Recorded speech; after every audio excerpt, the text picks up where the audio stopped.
Hoje nós vamos começar uma nova série de mensagens aqui na nossa igreja. Nós vamos falar hoje sobre a grande história. Eu não sei se você gosta de histórias, talvez de livros ou filmes, né? Mas às vezes a gente começa a conhecer uma história e a gente quer pular logo para o final, para ver o que aconteceu. Eu tinha um amigo que ele falava assim: eu não consigo assistir um filme inteiro. Eu vou passando para frente até chegar no final para ver o que aconteceu. Eu não sei se o ator principal morreu, eu fico agoniado. Eu não consigo assistir o filme em paz. E a Bíblia? A Bíblia é um livro sobre a grande história que está sendo escrita, que está sendo conduzida por Deus. E muitas vezes, principalmente pela grandeza da história, e não só pela nossa tendência a querer saber o fim das coisas, o que aconteceu, às vezes a gente dá um pulo para o clímax, às vezes a gente dá um pulo para o ponto alto da história, e a gente é envolvido por aquele momento grandioso da história, e nós acabamos perdendo partes que são essenciais. E quando eu digo que a gente gosta de pular para o clímax, no caso da Bíblia, eu me refiro à vida de Jesus, ao Novo Testamento, quando a gente vê ali o cumprimento das profecias do Antigo Testamento, quando a gente vê o próprio Deus encarnado, os milagres, as palavras incomparáveis de Jesus. Só que a Bíblia, ela é a revelação de Deus, ela é a própria palavra de Deus entregue a nós, para que nós possamos conhecê-lo, como Ele é, quem Ele é, com as suas próprias palavras. Então a Bíblia não foi escrita do Novo Testamento em diante, ou da vida de Jesus em diante. Embora a vida de Jesus seja o clímax da história, seja o ponto mais alto da história, não é por ali que a Bíblia começa. E às vezes a gente acaba deixando um pouco de lado a maior parte da Bíblia. Porque eu não sei se você já fez esse raciocínio, mas o Antigo Testamento é 70% da nossa Bíblia. E o Novo Testamento apenas 30%. Se você fizesse o exercício, e não precisa fazer agora, de pegar a sua Bíblia aí de papel e dividi-la, quando começa o Novo Testamento, você vai ver que vai ter um pedaço pequeno do Novo Testamento e um grande pedaço do Antigo Testamento. A gente não pode simplesmente jogar essa parte das Escrituras para escanteio e não entendê-la e compreendê-la com a mesma importância da revelação em Cristo Jesus. E veja, eu usei uma palavra cuidadosamente escolhida, com a mesma importância de Jesus. Pastor, mas o senhor não disse que Jesus é o ápice da história? Sim, Jesus é o ápice da história, mas eu só entendo a história de Jesus se eu conhecer aquilo que está revelado no Antigo Testamento. Jesus, ele só é compreendido e entendido a partir da revelação anterior que foi dada a nós, por Deus, aquele que conduz a história para que a Bíblia chegue a mim e a você, é o Deus que quer que eu e você conheçamos cada parte daquela. Hoje pela manhã, na classe de adultos, o pessoal terminou um estudo, um panorama sobre o Antigo Testamento, e eu dei uma palavra e eu disse exatamente isso. Se eu e você conhecêssemos mais da história de Levítico, de Deuteronômio, dos profetas como Ezequiel, dos profetas menores como Oséias, como Obadias, nós entenderíamos com mais clareza, como se víssemos uma pintura com muito mais cores da pessoa de Cristo Jesus.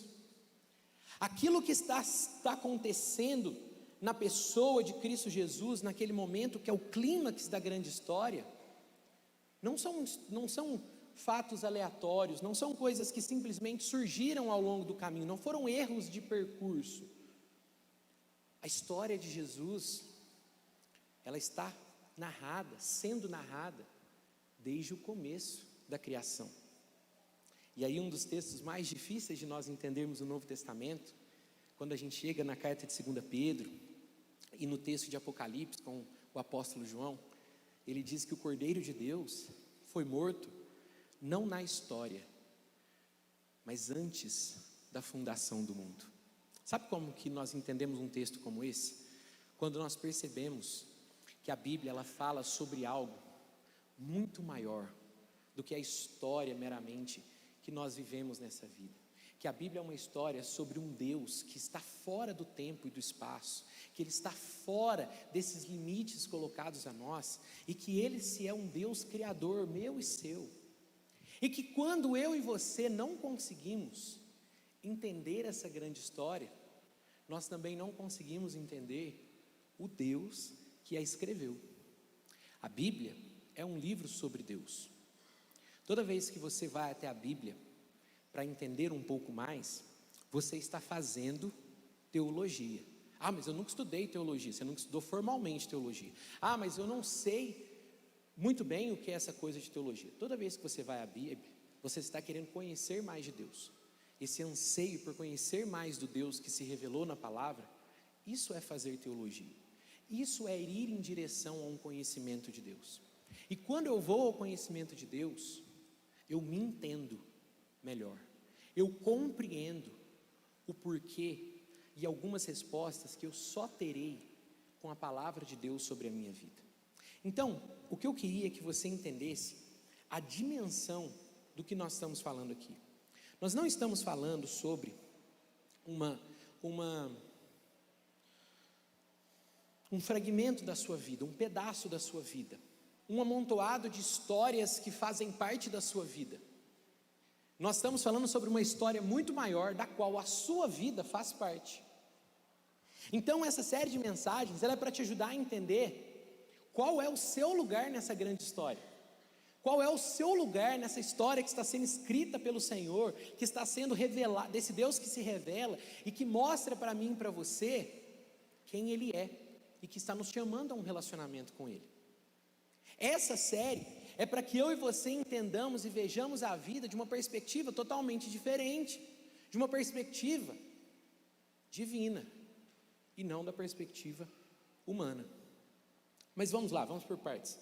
Nós vivemos de histórias. Você pode falar assim, mas eu não gosto muito de história.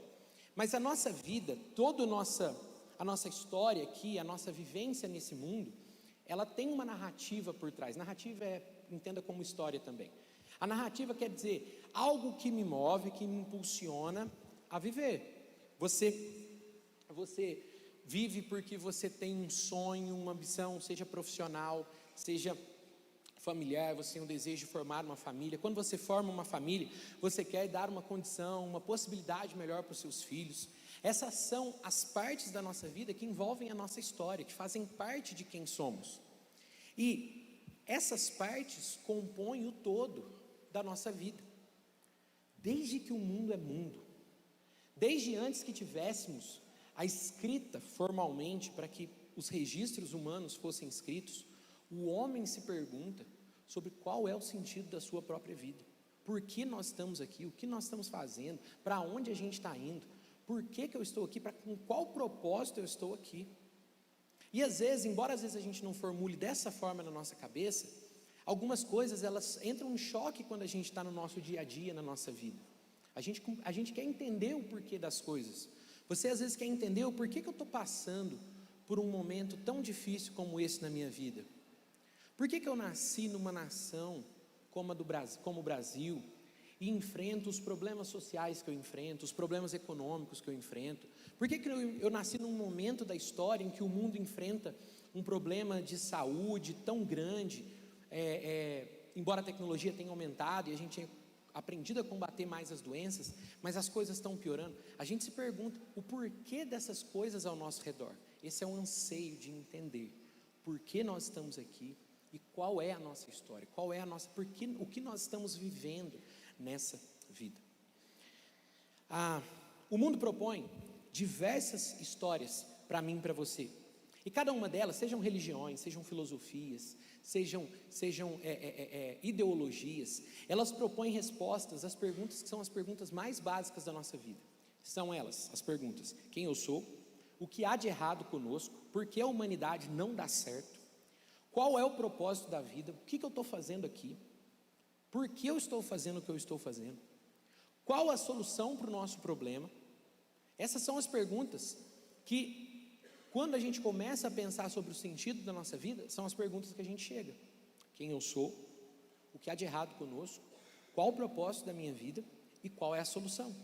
E aí o mundo, a humanidade, ela propôs respostas variadas, na área espiritual, como as religiões, na área material, eu sou aquilo que eu produzo, aquilo que eu trabalho, aquilo que eu vou construir. Na área social, nós somos aquilo que nós construímos como comunidade, como sociedade. Foi a ideia, por exemplo, lá de Babel. Lembra da Torre de Babel? Eles queriam formar uma sociedade, eles formaram uma sociedade, melhor dizendo, construíram uma torre em que eles queriam, no coração deles, destronar o próprio Deus e dizer: nós somos suficientes, nós não precisamos de um Deus que faça algo por nós, nós temos tudo que nós precisamos. E essas tentativas, elas têm sido vividas pela humanidade ao longo de toda a história. E isso chega em mim e você, isso toca a minha e a sua realidade, porque nós também fazemos parte desse mundo. Eu e você não precisamos ir lá para uma faculdade estudar filosofia para que talvez o materialismo invada as nossas vidas, em que a gente começa a fazer como esse mundo que está ao nosso lado. O nosso mundo hoje, ele é materialista, ele se define ou ele vive por aquilo que ele tem. Então nós saímos a vida trabalhando e gastando e sonhando e planejando parecido com o mundo. Então eu não preciso estudar formalmente para ter uma determinada filosofia. Eu às vezes sou empurrado junto com a maré. Por isso essa série de mensagens sobre a Páscoa, ela é tão importante. Porque a Páscoa, ela é a grande história que define as nossas vidas, que nos responde essas perguntas, mas não da minha e da sua perspectiva, não da busca de um homem tentando responder a elas mesmas, mas do próprio Deus falando conosco. É a história do próprio Deus contando para mim e para você quem nós somos, o que deu errado conosco, qual que é o propósito da nossa vida e o que nós vamos fazer para resolver essa situação e o que nós podemos fazer para sair dela. Então é nisso que eu e você precisamos, por isso que eu e você precisamos conhecer e compreender essa grande história. Então, por que nós vamos falar sobre essa grande história a partir da Bíblia? Porque a Bíblia, ela está preocupada, a Bíblia ela está preocupada em nos mostrar como essa história aconteceu desde o começo até o fim. A Bíblia ela é um livro que conta, junto com a história, como que Deus tem feito, falado e agido, para nos responder essas perguntas, para se revelar a nós. É nela que está a resposta. A resposta não está na minha opinião sobre Deus, a resposta não está no quanto eu acho isso ou aquilo sobre Deus, mas a resposta está naquilo que está escrito na própria palavra do Senhor. A história que nós tomamos como nossa é a história que molda a nossa vida. Lembra que eu acabei de dizer aqui? Você não precisa ter ido numa escola e estudado formalmente filosofia para você seguir alguma determinada filosofia. Você pode estar indo só junto com a maré. Os nossos jovens hoje não se vestem como se vestem, ou em todos os momentos, né? Não é uma crítica só a esse momento. Nós não vestimos como nós nos vestimos simplesmente por uma questão de gosto unicamente, mas porque a nossa sociedade veste assim também, não é verdade? Nós estamos em 2024. Em 1924 as pessoas se vestiam assim, como nós nos vestimos hoje? Não, porque era uma convenção social, era uma forma de pensar da sociedade. E hoje nós também temos muitas coisas, continuamos a ter muitas formas de pensar de acordo com a nossa sociedade, com as ideologias, sejam políticas, sejam filosóficas, sejam o que forem. Você não pode ficar vendido, simplesmente vivendo, achando que você não faz parte de uma grande história e que essa grande história não influencia a sua vida. Você precisa olhar para a palavra de Deus e deixar que ela responda quem é você, o que há de errado contigo, qual é o propósito da sua vida e qual é a solução. Tem um grande homem de Deus que eu gosto, um pastor sul-africano, que ele diz assim: a maneira como entendemos a vida humana depende da concepção que temos da grande história da humanidade. Qual é a verdadeira história da qual a minha história faz parte? Qual é a verdadeira grande história da qual a minha faz parte? São os homens, as filosofias e as ideias que estão certas, ou é a palavra de Deus e aquilo que Ele revelou? Deus, Ele tem uma história, e essa história está revelada nas Escrituras. Um outro homem de Deus chamado N.T. Wright, ele diz assim, um pastor americano: o ponto fundamental do cristianismo veja, o ponto fundamental do cristianismo é que ele oferece a história que é a história de todo mundo. Ela, a Bíblia, é verdade pública. A Bíblia é a verdade sobre cada ser humano que passa nessa terra. A Páscoa diz respeito não só aos cristãos que estão em igreja e comemoraram a Páscoa, mas daqueles que também não estão em igreja, daqueles que se renderam a Jesus, mas também a Bíblia é a história daqueles que não se renderam a Jesus. A Bíblia é um livro que fala sobre a história de cada um de nós. Um grande monge, eu acho que é hinduísta agora, se não me engano, um monge na Índia, ele disse assim, vou arriscar tentar falar o nome dele aqui, que é bem dificinho. O nome dele é assim, Chaturvedi Brandinath, é o nome desse monge. E ele disse assim: eu não consigo entender como os missionários que vêm até a Índia apresentam a Bíblia a nós como um livro de religião. Não se trata de um livro de religião, e de qualquer forma nós temos vários livros de religião aqui na Índia, não precisamos de mais um. Eu encontro na Bíblia uma interpretação única da história universal, a história de toda a criação e de toda a raça humana, e portanto uma interpretação única da minha pessoa, não há nada na literatura religiosa do mundo que se coloque ao lado disso. Olha que interessante, ele não era um cristão, ele era um hinduísta, mas ele viu na Bíblia uma história que fala sobre todo o ser humano que já pisou nessa terra, e sobre a vida dele mesmo. Ele percebeu isso, ele entendeu isso, que a Bíblia se refere a isso. Não estamos entrando no mérito se ele se rendeu a isso ou não, mas que ele entendeu que a Bíblia é um livro sobre isso. A Bíblia é um livro sobre a nossa história, a minha história particular, a sua história particular, dentro da grande história que Deus está escrevendo. Então eu e você precisamos entender que a gente faz parte dessa grande história, que a gente faz parte daquilo que o Senhor está escrevendo para mim e para você, que o Senhor está revelando a mim e para você. Não tem como eu e você não respondermos àquilo que o Senhor está falando a nós. Não tem como eu simplesmente ignorar, não tem como eu simplesmente fingir que não é real, ou pior, não tem como eu ignorar, simplesmente não achar que essa é uma situação, uma questão importante, e ir vivendo. Eu estou vivendo, estou trabalhando, estou conseguindo aquilo que eu preciso para me sustentar. Você é conduzido por histórias. Pode ser que você não esteja sendo conduzido pela história de Deus, e a intenção dessa série é fazer com que você seja dirigido pela verdade de Deus, a verdade que Ele revelou a nós. Então eu quero convidar você a abrir sua Bíblia, lá em Hebreus capítulo 11, versículo 39. Hebreus capítulo 11, versículo 39.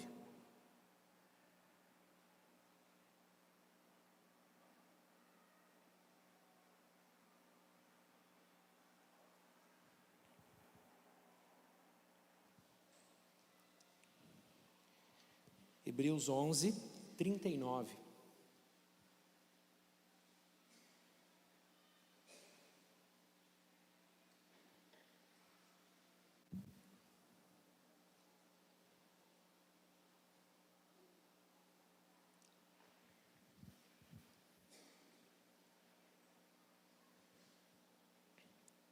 Nós lemos esse mesmo texto ano passado, né? Quando estávamos fazendo aquela série Peregrinos. Mas hoje eu quero ler ele com você, com outras lentes, né? Com outra finalidade, mostrando para mim e para você como eu e você fazemos parte dessa grande história. Hebreus 11, 39 diz assim: todos eles obtiveram aprovação por causa de sua fé. No entanto, nenhum deles recebeu tudo que havia sido prometido, pois Deus tinha algo melhor preparado para nós, de modo que, sem nós, eles não chegassem à perfeição. Portanto, uma vez que estamos rodeados de tão grande multidão de testemunhas, livremo-nos de todo o peso que nos torna vagarosos e do pecado que nos atrapalha, e corramos com perseverança a corrida que nos foi posta diante de nós. Mantenhamos o olhar firme em Jesus, o autor e consumador da nossa fé. Queria ler até aí com você. Esse texto fala sobre, ele começa falando, né? Todos eles tiveram aprovação. Quem são esses eles? Esses eles são os heróis da fé. No capítulo 11,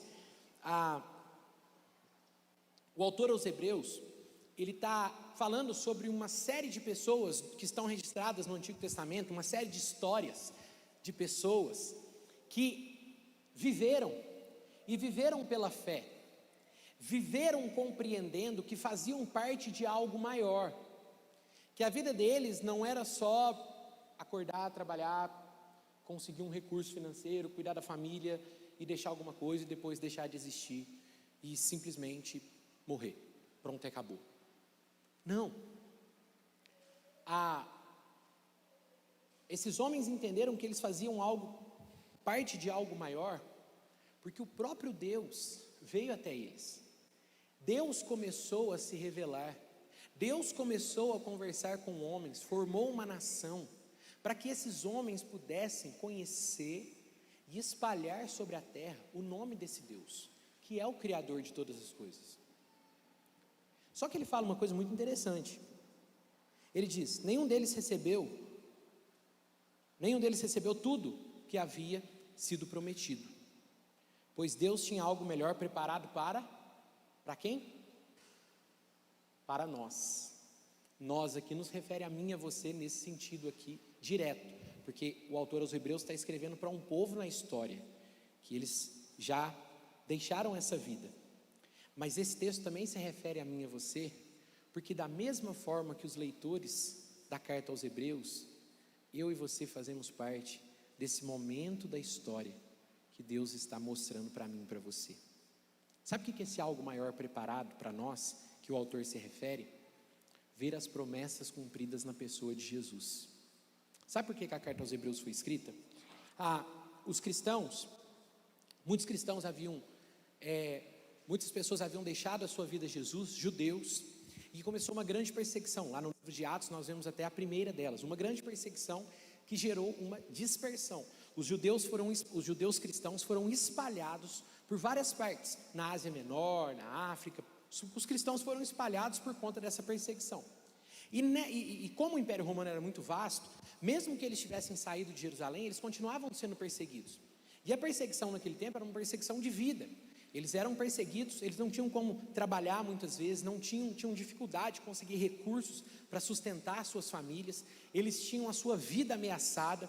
Como era uma dispersão, os soldados vinham fazendo aquelas batidas em cima e espalhando as pessoas, familiares iam para direções diferentes, perdiam contato e não tinham mais contato. Era uma situação realmente dolorosa, difícil. Imagine você vivendo uma situação como essa. E o que começou a acontecer com esses cristãos? Eles começaram a desanimar. Eles começaram a falar assim: está difícil demais, está sofrido, a nossa vida é ameaçada, a gente não consegue mais ter um trabalho que a gente possa viver de forma digna, os nossos familiares são ameaçados, vamos deixar o cristianismo, vamos voltar para o judaísmo, lá é mais fácil, lá pelo menos a gente não é perseguido, lá pelo menos a gente tem uma vida boa. E aí o autor escreve essa carta, para dizer a eles, nos primeiros 10 capítulos, o autor diz 3 coisas básicas.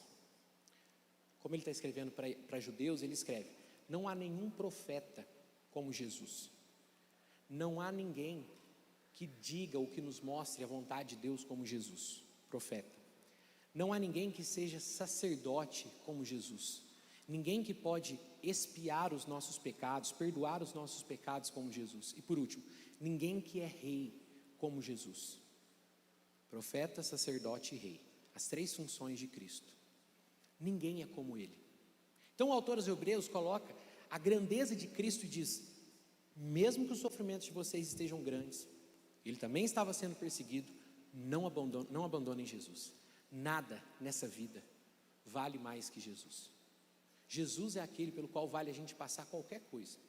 E aí ele chega no capítulo 11 e ele fala: muitos passaram por muitas dificuldades, mas se mantiveram, e eles foram aprovados pela fé. E veja, eles nem tinham tudo o que nós temos Jesus. Veja o que o autor dos Hebreus se agarra a Jesus. Ele fala: Jesus é o clímax dessa história.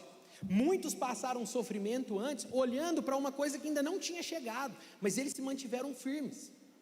Esse algo melhor que foi preparado para nós é Jesus, e eu e você podemos conhecê-lo, Eu e você podemos experimentá-lo na nossa vida. Eu e você podemos depender desse Jesus de uma forma que nenhum deles puderam, mas que nós podemos conhecer quem é esse Jesus, quem é esse Deus encarnado e tudo o que Ele pode ser na nossa vida. Então ele está escrevendo para os seus leitores, para os seus irmãos. Essa carta era uma carta circular que foi lida em várias igrejas, e ele diz assim: não desanime. E ele começa o capítulo 12: uma vez que vocês têm tantas testemunhas de que vale a pena continuar vivendo essa grande história da perspectiva de Deus, uma vez que vocês têm testemunhas que nem viram as promessas se cumpriram, mas pela fé mantiveram firme e caminharam com Deus, não desistam na vida de vocês. Eu sei que agora vocês estão passando por um sofrimento, e parafraseando agora o apóstolo Paulo, numa outra parte do Novo Testamento, eu sei que vocês estão passando por um sofrimento, mas lembre-se, ele é leve e ele é momentâneo. A Bíblia não desconsidera o nosso sofrimento. A Bíblia não diminui a dor que nós enfrentamos quando nós enfrentamos a dor. Mas a Bíblia tem uma proposta para mim e para você. Olhe para tudo que está ao seu redor, não a partir de você e do que você está vivendo hoje, mas a partir de quem Deus é, do que Ele disse que fez por você e da nova vida que você tem nele. E mesmo que você enfrente as mais difíceis situações aqui, você poderá perseverar, porque a sua vida e a sua mente, o seu coração estão guardados em Cristo Jesus. Meu irmão, a única esperança para mim e para você nessa vida é Jesus. Do contrário, não há nada, absolutamente nada, nada que segure a nossa fé e o nosso coração, a nossa mente, a continuar vivendo essa vida por qualquer motivo que seja. E era isso que o autor aos Hebreus queria falar para aqueles irmãos. Uma vez que vocês têm tantas testemunhas, livrem-se do peso. Peso aqui não tem a ver com pecado, mas tem a ver com preocupações. Livrem-se das preocupações, dos pensamentos, tudo aquilo que tem tirado o foco de vocês de viver Jesus. Livrem-se também do pecado, é o que ele diz na parte seguinte. Deixem as preocupações, os pensamentos, tudo aquilo que tem tirado o foco de vocês de Jesus. Livrem-se do pecado, que é algo que corta o nosso relacionamento com o Senhor, e corram com perseverança a corrida que está proposta a vocês. Não sei se você já viu corridas, maratonas, mas a maratona, ela é extremamente cansativa, desgastante. Ela é extremamente cansativa e desgastante. Chega um momento, corredores que às vezes passam mal, embora eles estejam fisicamente preparados, mas um todo do contexto da maratona, ele pode ser muito cansativo. Então, a metáfora, a analogia que o autor está fazendo aqui eu sei que as dores que vocês estão passando são reais e elas são grandes, mas não parem agora, não parem de correr agora, não olhem para as coisas que estão ao redor de vocês, não deixem-se ser seduzidos pelas propostas desse mundo, continuem vivendo a partir da grande história, que é a pessoa de Cristo Jesus. Continuem olhando para Ele, porque Ele é o autor e o aperfeiçoador da vida de vocês, da fé de vocês. Continuem olhando para Jesus e vivendo Jesus, não importa o que vocês estejam passando, não importa o quanto isso seja desgastante para vocês, não importa o quanto isso traga algum sofrimento aqui, porque vocês podem olhar a vida à luz dessa grande história, e que a Bíblia revela para mim e para você, que não é uma grande história simplesmente no tempo que eu estou aqui, mas que fala sobre eternidade. E para tentar ilustrar isso para você, de uma forma mais clara, eu vou usar algo que eu vi há mais ou menos acho que uns 15 anos, não, 2024, uns 20 anos. Foi a primeira vez que eu vi um vídeo de um pastor chamado Francis Chan. Alguns irmãos aqui já leram o livro dele, se não me engano, o Fernando me falou esses dias que leu um livro dele, chamado Louco Amor, acho que é isso mesmo, não me engano, é isso, Vanessa, você lembra? O Fernando, não é? é esse mesmo autor, chamado Francis Chan. Ele é um pastor muito interessante, assim, que eu gosto muito de ouvir, e ele fala uma coisa, ou ele nos ajuda, né, a entender essa verdade, de que a nossa vida, ela não tem a ver com o tempo que nós temos aqui. A nossa vida não tem a ver com aquilo que nós experimentamos apenas nessa história e com as coisas que nós vivemos aqui, que nós passamos nessa jornada. A vida nossa tem a ver com algo muito maior. E por isso que eu queria ilustrar com essa corda aqui. Imagine primeiramente que essa corda, ela é infinita. Essa corda ela não tem fim. Por um minuto, imagine que ela é assim. Inclusive eu quero agradecer ao irmão Alcebides, me ajudou com essa corda aqui. Imagine que essa corda ela não tem fim. Então, essa corda, ela é a representação da sua história na grande história. E é por isso que ela não tem fim, porque ela não vai acabar. Eu e você não vamos ter fim. Nosso corpo material pode até ter, mas nós não teremos um fim. E imagine que essa parte que você está vendo aqui, essa parte preta, ela é a sua vida e o seu tempo aqui na Terra, certo? Então, esse é o seu tempo aqui na Terra, mas essa é a sua vida. E imagine que essa corda é infinita, ela vai ainda muito para frente. Às vezes a gente fica preocupado só com essa parte, e muito preocupado. Às vezes a gente fica preocupado, ou a gente investe o nosso tempo e a nossa vida nas coisas que a gente tem aqui. Eu assisti tantas séries esse ano. Só que imagine que um dia, quando chegar nesse momento aqui, nesse ponto, você estará diante de Jesus. E diante de Jesus, você vai, querendo ou não, ver a vida da perspectiva da grande história. E aí você vai olhar para tudo que você gastou de tempo aqui e falar assim: perdi tempo. Você vai olhar para toda a preocupação que você teve aqui com a sua vida financeira. Eu vou trabalhar aqui, vou poupar nessa parte, para quando chegar nesse finalzinho aqui eu aproveitar o máximo que eu puder. É o que a gente pensa, né? Eu vou economizar, porque no finalzinho da minha vida eu vou aproveitar. Você vai olhar para tudo isso e falar assim: eu administrei mal o dinheiro. Você vai olhar para as preocupações que você teve aqui: nossa, eu me preocupei tanto com isso e com aquilo. E você vai chegar diante de Jesus, nesse limiar da sua vida aqui, no final da sua vida na terra, e falar assim: por que eu me preocupei com isso? Por que eu me deixei ser levado pela minha cultura, pelo tempo que estava ao meu redor, pelas pessoas, e preocupado demais com essas coisas? Porque agora, essa parte da minha vida acabou. Só que tem toda uma vida para frente agora. Tem toda uma eternidade para frente. Essa eternidade, ela é direcionada pela escolha que você fez aqui.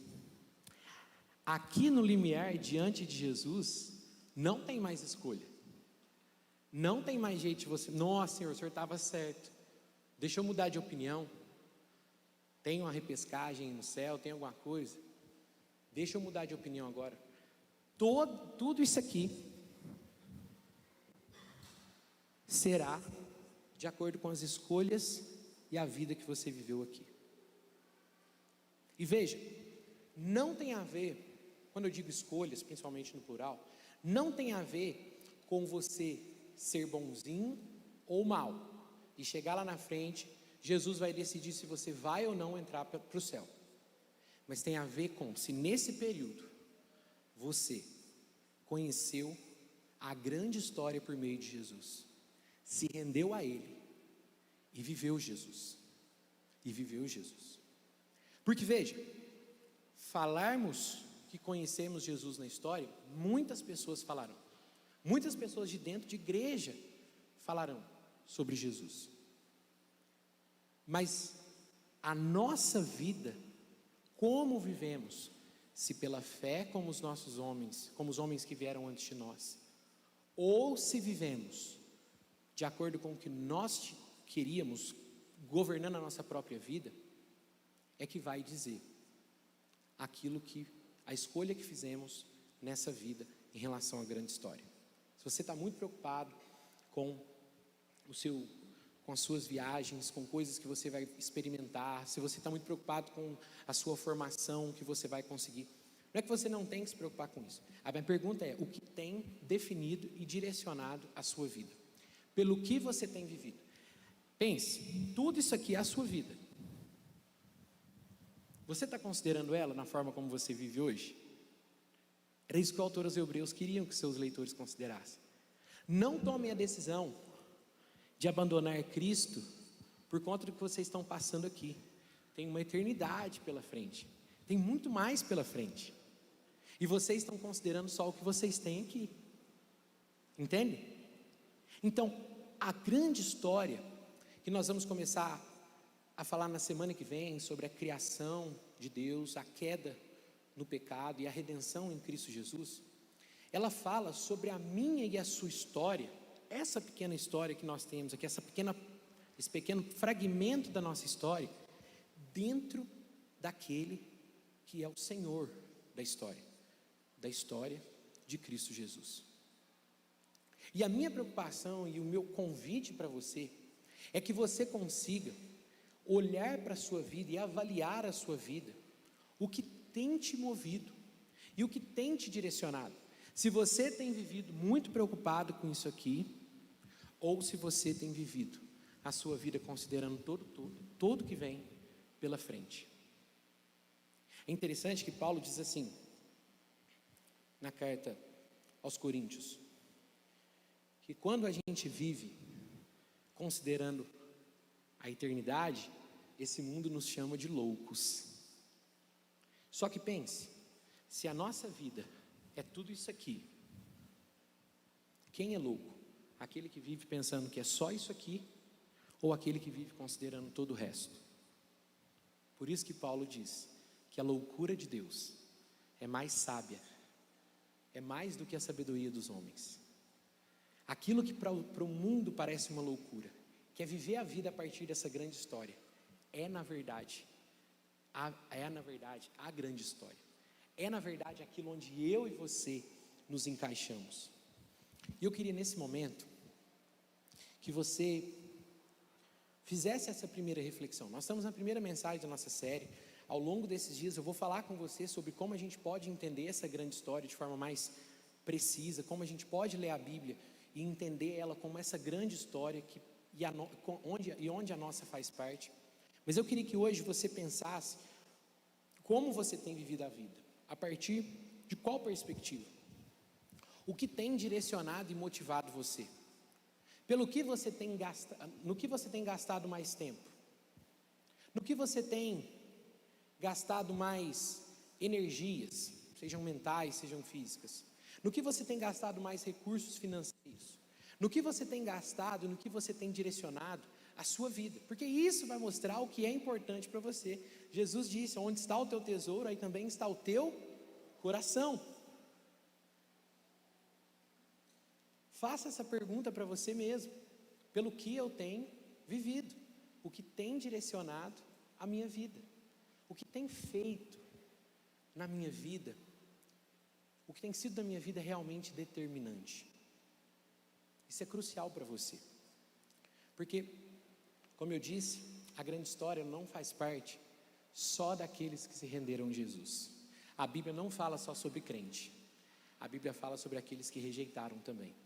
E todos eles, todos nós, um dia estaremos diante do Senhor e nós ouviremos da boca dele qual será todo aquele longo destino que nós viveremos. Um dia nós ouviremos, e lá, como eu disse, não há mais tempo para mudança. Eu e você não sabemos se nós vamos nos encontrar com o Senhor amanhã, ou hoje. Nós não sabemos quando será, ou nós não sabemos quando será a volta de Jesus. Mas a pergunta que eu tenho para você é: qual escolha você tem feito hoje? E por qual escolha você tem vivido a sua vida? Eu queria que você, no seu coração, orasse ao Senhor, que fosse pela escolha de viver Jesus. Paulo disse: o viver para mim é Cristo. Não é fazer coisas para Cristo, não é tirar uma parte do meu tempo para Cristo, o meu viver é Cristo. Eu queria que você fizesse essa oração no seu coração agora. Ore ao Senhor e diga: eu quero que o meu viver seja Cristo. Eu quero que a minha vida esteja dentro de uma grande história. De uma grande história. E que nessa grande história, a minha vida seja contada junto com aqueles que vivem pela fé. Junto com aqueles que se renderam a Cristo Jesus. E tem algo muito maior e melhor do que aqueles que viviam apenas na expectativa, apenas na esperança. Fale isso com o Senhor agora. Diga: Deus, o que tem movido a minha vida? O que tem movido o meu coração? O que tem movido a minha história? Pelo que eu tenho vivido? O que tem sido importante para mim?